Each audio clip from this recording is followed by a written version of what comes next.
நண்பர்களுக்கு வணக்கம். அடுத்து நம்ம பார்க்கக்கூடிய கதை அறியா பருவத்திலே. மணப்பெண்ணை பார்த்தபோது அதிர்ச்சியை விட ஆனந்தம்தான் அதிகம் எழுந்தது ரமணனுக்கு.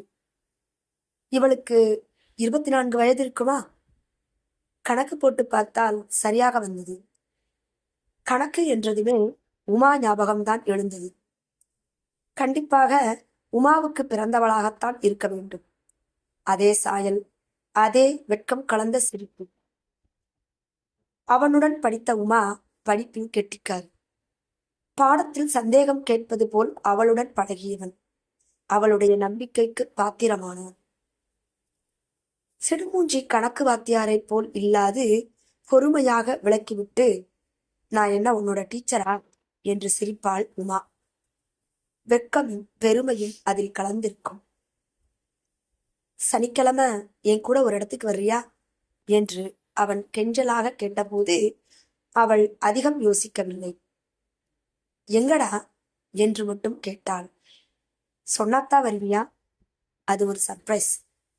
உனக்கு நிச்சயம் பிடிக்கும் என்று புதிர் போட்டுவிட்டு, லைப்ரரின்னு வீட்டுல சொல்லிட்டு வா என்று திட்டம் கூட வகுத்து கொடுத்தான். எங்கடா மீண்டும் கேட்டாள்.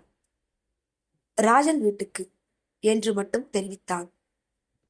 அவர்களுடன் இன்னும் 4-5 பேர் இருந்தார்கள். ஒன்றாக படித்தவர்கள்தான். டிவி பார்க்கத்தான் என்ன வர சொன்னியா?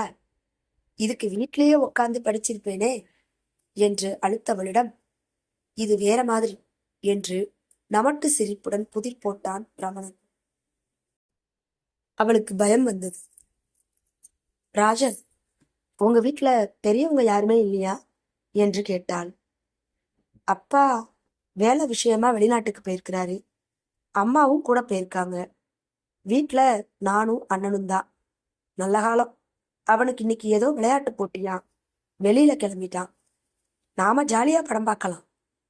பெரிய சிரிப்புடன் பதில் வந்தது. நான் போறேன் என்று எழுந்தவளின் கையை பிடித்து இழுத்தான் ரமணன். உனக்கு சேர்த்து காசு கொடுத்திருக்கேவுமா, கொஞ்சம் பாரு, பிடிக்காட்டி போயிடலாம். அறையில் அசாத்திய மௌனம் நிலவியது. எல்லாம் படம் ஆரம்பிக்கும் வரைதான். அதன் பின் ஒரே கூச்சல், கும்மாளம். படிப்பை தவிர வேறு எதையும் அறிந்திராத அந்த 14 வயது பெண்ணுக்கு வெட்கமாக இருந்தது. பெண்களை என்னமாக இழிவுபடுத்துகிறார்கள் என்று கோபம் வந்தாலும் புதிய விஷயத்தை அறிந்து கொள்வதில் ஏற்பட்ட ஆர்வத்துடன் பார்த்தாள். திரையில் வரும் பெண்ணாகவே காமத்துடன் தன்னை பார்க்கிறார்கள் நண்பர்கள் என்று புரிந்து கொண்டபோது நிலைமை முற்றியிருந்தது. அதற்கடுத்த வாரம் பள்ளியில், சாரி உமா, இனிமே அப்படி பண்ண மாட்டேன் என்று ரமணன் மன்னிப்பு கேட்டுக்கொண்டான். நடந்ததை மறந்துடு. ஆனா நடந்ததை மறக்க முடியாதபடி விதி விளையாடியது.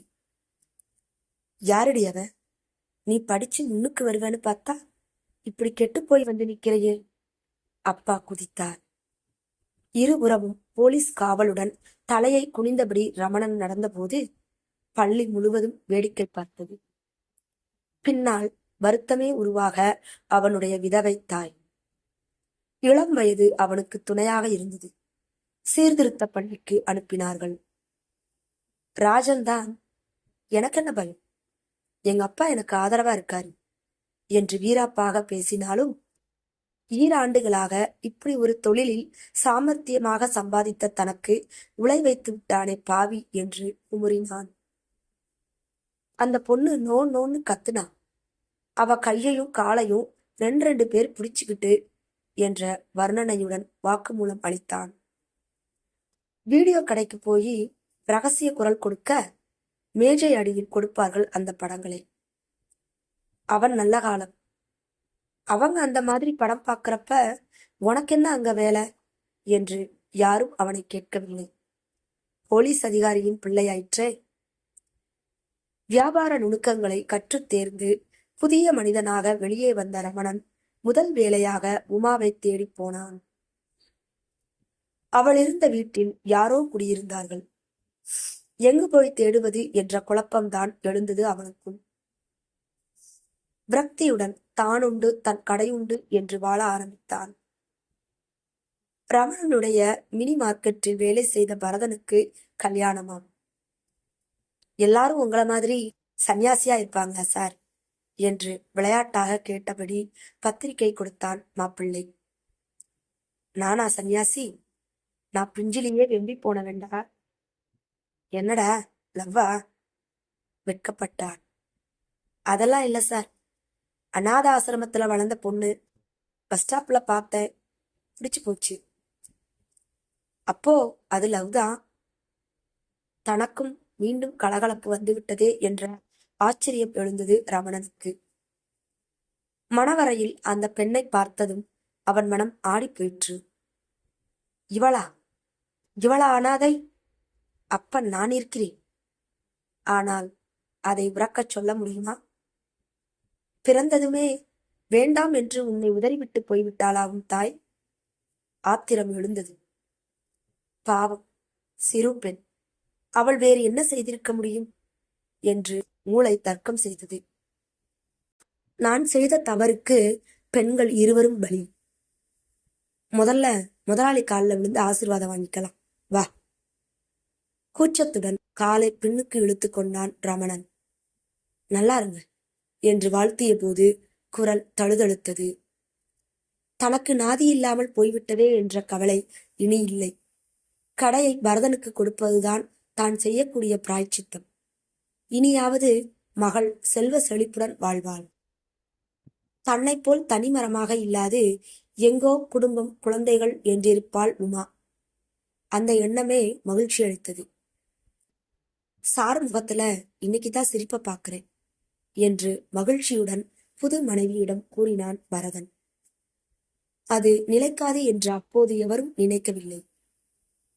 ஒரு வாரத்திற்கு பின், உங்க முதலாளி நீங்க நினைக்கிற மாதிரி நல்லவர் இல்லைங்க. என்னை வெறிச்சு பாக்குறாருங்க.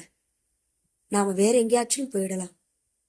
உங்களுக்கு இந்த வேலை வேணாம் என்று கெஞ்சலும் பயமுமாக கூறிய போது மனைவியின் விருப்பத்திற்கு அடிபணிந்தவனாக, நானும் கவனிச்சுக்கிட்டு தான் வர்றேன்.